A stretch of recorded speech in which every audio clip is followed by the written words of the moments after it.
158ویں رات شہرزاد نے کہا، جب ملکہ مرجانہ اسد کو لے کر محل میں چلی گئی اور بیرام اور کشتی کے مالک کو پیغام بھیجا کہ اگر تو آج رات ہی اپنی کشتی کو یہاں سے نہ لے گیا تو میں تیرا مال ضبط کر لوں گی اور تیری کشتی کو توڑ ڈالوں گی۔ تو جب آتش پرست بیرام کے پاس یہ پیغام پہنچا تو اسے بڑا رنج ہوا اور اس نے کہا کہ یہ سفر منحوس ہے، اور اٹھ کر سفر کی تیاری کرنے لگا اور تمام ضروری چیزیں اپنے ساتھ لے لیں۔ اب اس نے ملاحوں سے کہا کہ چلنے کی تیاری کرو، مشکوں میں پانی بھر لو، اور جب رات کا آخری پہر ہو تو بادبان کھول دینا۔ اس کا حکم پاتے ہی ملاح اپنے کام میں لگ گئے یہاں تک کہ رات ہو گئی۔ ادھر جب ملکہ مرجانہ اسد کو لے کر قلعے میں گئی اور سمندر کی طرف والی کھڑکیاں کھول دیں اور لونڈیوں سے کہا کہ کھانا لائیں، جب وہ ان کے لیے کھانا لائیں تو انہوں نے کھایا۔ اس کے بعد مرجانہ نے کنیزوں کو حکم دیا کہ شراب پیش کریں۔ انہوں نے شراب پیش کی اور اس نے اسد کے ساتھ شراب پی۔ خدا نے اس کے دل میں اسد کی محبت ڈال دی، وہ اسے جام پر جام پلائے جاتی تھی حتیٰ کہ اس کے ہاتھ پاؤں قابو میں نہ رہے۔ اتنے میں اسد کو حاجت ہوئی اور وہ لڑکھڑاتا ہوا مدہوش وہاں سے نکلتا چلا گیا۔ چلتے چلتے وہ ایک بہت بڑے باغ میں جا پہنچا جس میں ہر طرح کے میوے اور پھول تھے۔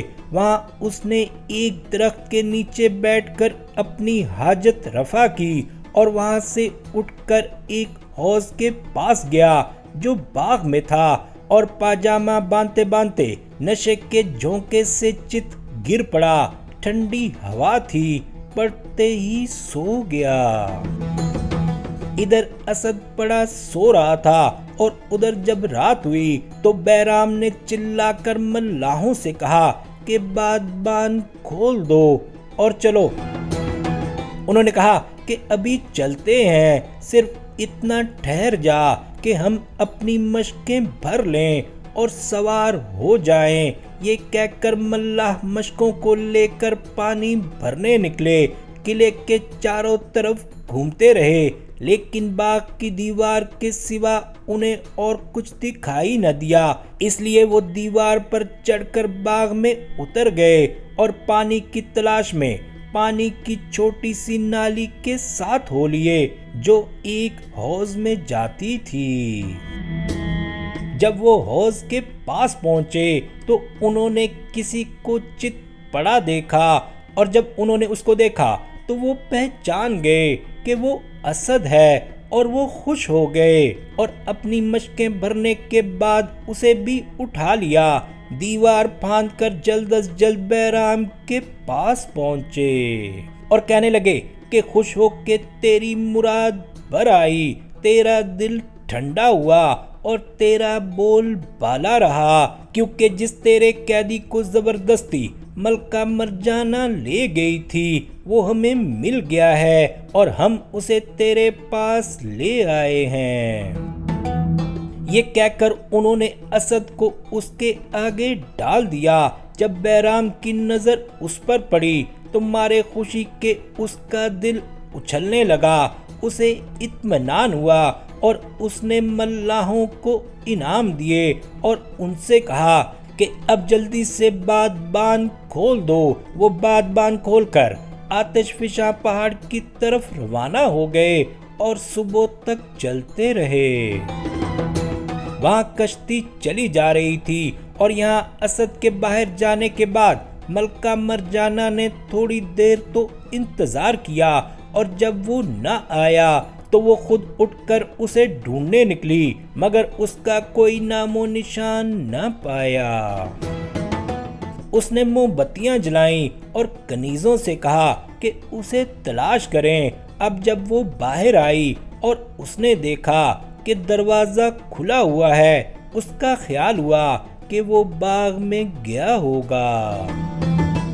وہ باغ میں گئی اور دیکھا کہ حوض کے پاس اس کا جوتا پڑا ہے۔ یہ دیکھ کر اس نے سارے باغ کا چکر لگایا کہ شاید مل جائے۔ غرض کے صبح تک باغ کے کونے کونے میں ڈھونڈتی رہی، وہ ہوتا تو ملتا۔ پھر اس نے کشتی کے متعلق پوچھا تو معلوم ہوا کہ جب تہائی رات گزری تو اس نے لنگر اٹھا دیا تھا۔ اب اسے یقین ہو گیا کہ وہی لوگ اسے لے گئے ہیں۔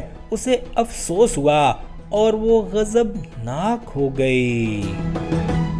اب اس نے حکم دیا کہ ابھی 10 بڑے جہاز تیار کیے جائیں، اور اس نے جنگ کی ٹھان لی اور ان 10 جہازوں میں سے ایک پر خود سوار ہو کر اپنے ساتھ غلام اور لونڈیاں اور اپنا لشکر لے لیا، جن کے پاس بہترین جنگ کا سامان اور ہتھیار تھے، اور بادبان کھول دیے۔ اب وہ سرداروں سے کہنے لگی کہ اگر تم نے اس آتش پرست کی کشتی کو پکڑ لیا تو میں تمہیں خلعتیں اور مال و دولت دوں گی، اور اگر نہ پکڑا تو ایک ایک کو قتل کر دوں گی۔ یہ سن کر ملاحوں کو ڈر بھی لگا اور امید بھی ہوئی، اور انہوں نے جہازوں کو چلانا شروع کر دیا، دن بھر اور رات بھر، اور پھر دوسرے دن اور تیسرے دن برابر چلتے رہے۔ چوتھے دن انہیں اس آتش پرست بیرام کی کشتی دکھائی دی۔ اس وقت اس نے اسد کو باہر نکالا تھا اور اس غریب پر کوڑے پڑ رہے تھے، اور اسد مدد مانگ رہا تھا اور دہائیاں دے رہا تھا، لیکن انسانوں میں سے نہ کوئی اس کی مدد کو آتا اور نہ پناہ دیتا تھا۔ کوڑوں کی وجہ سے اس کی بوٹی بوٹی کانپ رہی تھی۔ ابھی وہ اسے مار ہی رہا تھا کہ اس نے دیکھا کہ جہازوں نے اس کی کشتی کو گھیر لیا ہے۔ وہ اس کے گرد اس طرح چکر لگا رہے تھے جیسے آنکھ کی سفیدی سیاہی کے گرد۔ اسے یقین ہو گیا کہ اب میں ضرور مارا جاؤں گا۔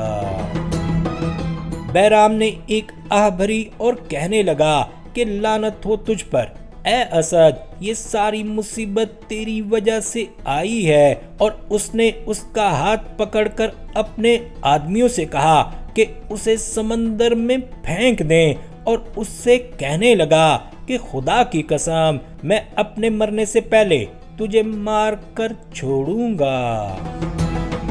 لوگوں نے اسے پکڑ کر سمندر میں ڈال دیا، چونکہ خدا کو منظور تھا کہ وہ بچ جائے اور ابھی کچھ دن اور زندہ رہے، اس لیے وہ ڈوب کر ابھرا اور ہاتھ پاؤں مارنے لگا، اور خدا نے اس کی مشکل آسان کر دی۔ لہروں نے اسے اٹھا کر آتش پرست کی کشتی سے دور پھینک دیا، اور وہ دور خشکی پر جا پہنچا۔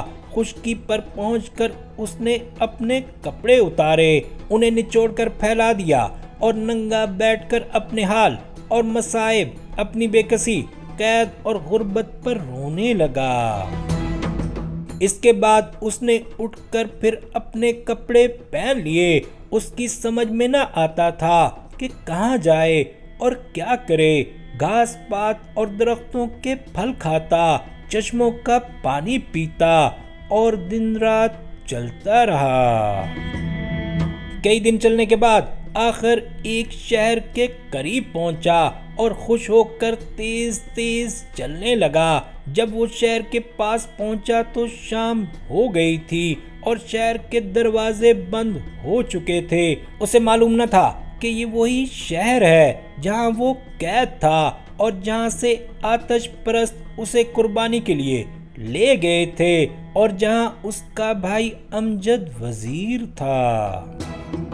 اسد نے شہر کو بند پایا تو وہ قبرستان اور مقبروں کی جانب چل دیا۔